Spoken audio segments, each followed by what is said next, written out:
And we are back with another Monday preview. I am your host, the Hockey Princess. Just as a reminder, if you're going to any of these games this week or this season, or maybe even next season, please wait for the whistle. Do not get a ball. The puck's in play. And if you are going to a game this season and you're looking for some food prior to the game or after the game, highly recommend Su Taqueria El Rey del Taco over on Ogden, just a couple of blocks away from the United Center.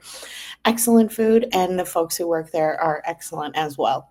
Let's get into it. We've got 3 games this week. Colorado Avalanche once again, Washington Capitals, and for the first time this season, the Pittsburgh Penguins. Let's get into it. Guys, Colorado currently is 3rd out of 8th in the Central right now. They're behind Winnipeg and Dallas. Injured reserve is a little lengthy for the Avalanche, but to be fair, they've got quite a few that are just out long-term for the season, and that's been the case for the majority of this season. You've got Landeskog, Pullman, and Barons that are out for the season.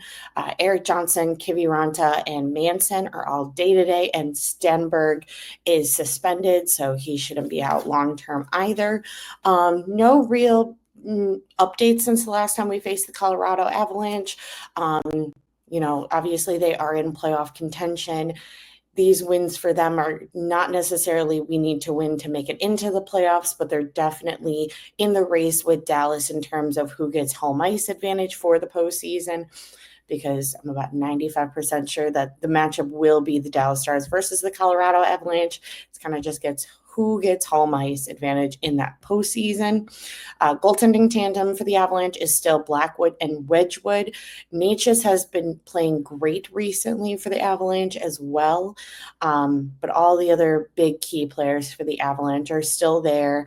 And like I said, their eyes are definitely more on postseason right now than these last couple of games.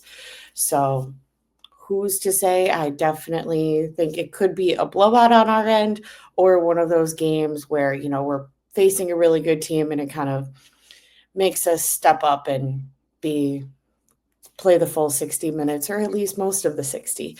Next team we have is the Washington Capitals. Alexander Ovechkin is still on OV countdown watch. And guys, I really, really hope that he does not break the record against us. Any other team, please. I know that's what every other team's fans are saying right now.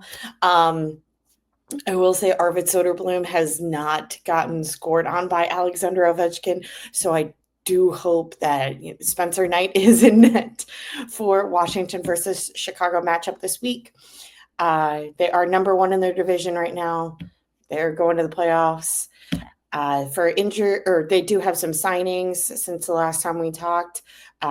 You've got Jacob Chikrin with an 8-year, $72 million contract extension, Miguel Rath with a 2-year, $1.6 million contract extension, and then new friendly face former Blackhawk Anthony Beauvillier was traded to the Washington Capitals on the trade deadline for a 2025 second-round pick. Not a bad addition for Washington, and he's doing quite well since he's been signed to since he's been traded to the Washington Capitals. For injured reserve, you really only have one in Sonny Milano right now. He's out day to day, just because the other 2 that are listed on the official injured reserve for the Washington Capitals are TJ Oshie and Backstrom, who are all but almost retired at this point. They did also extend prior to the trade deadline. You got the extension of Logan Thompson in net. So that just helps them even more.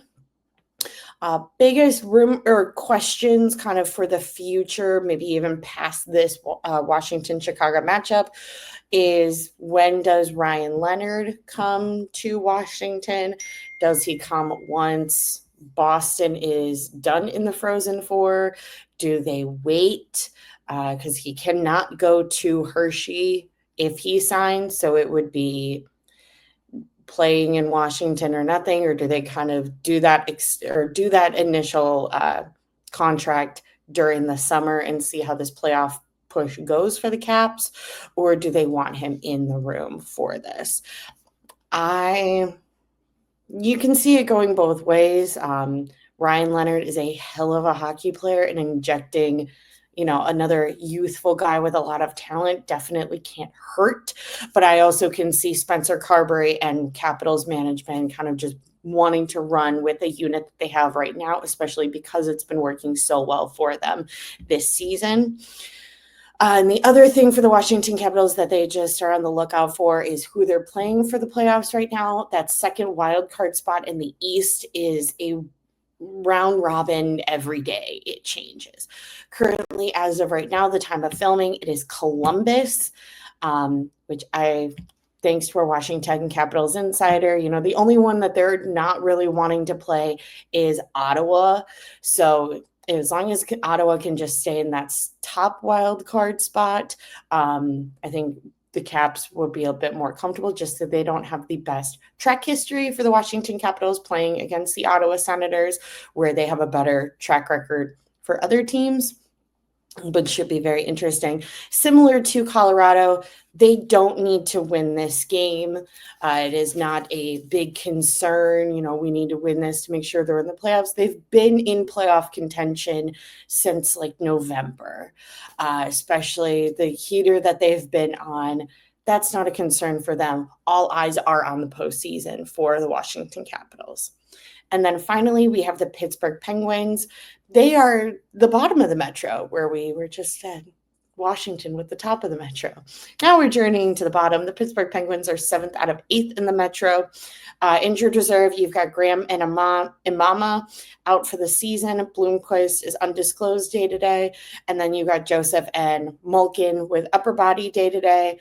Novak, lower body day-to-day. So a bit of an injured reserve list for the Pittsburgh Penguins. Guys, they're not doing great. They're probably one of the few where they're not doing great, and I don't know how they fix this. If it's a coaching thing, Mike Sullivan, please come to Chicago. It would be great. If it is a roster thing, unsure what Kyle Dubas does in terms of next steps to kind of turn this ship around. Speaking of rosters, Rucker McGroarty was finally called up this weekend from Wilkes-Barre Scranton to the Pittsburgh Penguins. Big fan of Rucker, so this will be good for him.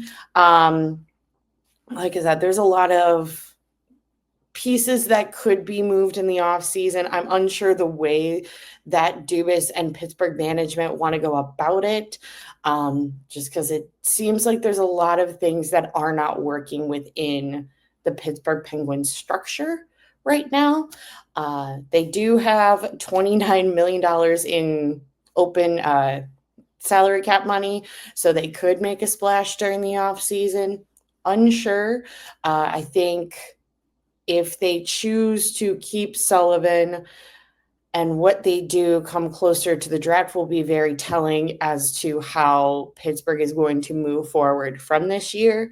For goaltending tandem, you've got Yari and Nedeljkovic. Really sorry, I'm botching that. Forwards, you've got Crosby, you've got Malkin, you've got McGroarty, you've got Rusk, and you've got Rackle. And then defensemen, of course, you've got Erik Karlsson and Chris Letang. Maybe I would say this one out of the other ones that we have this week should be more of an even matchup. But who's to say? Should be entertaining. It's always a good time to see Connor Bedard versus Sidney Crosby. So like I said, we've got 3 games this week. We've got the Colorado Avalanche, we've got the Washington Capitals, and then finally we've got the Pittsburgh Penguins. If you're going to any of the last few games this season, please wait for the whistle. Do not get up while the puck's in play. Make sure to hit like and subscribe on either Spotify, Apple Podcasts, YouTube, Amazon Music, however you watch or listen to us ramble on a weekly basis. That is all, and we will talk to you guys next week.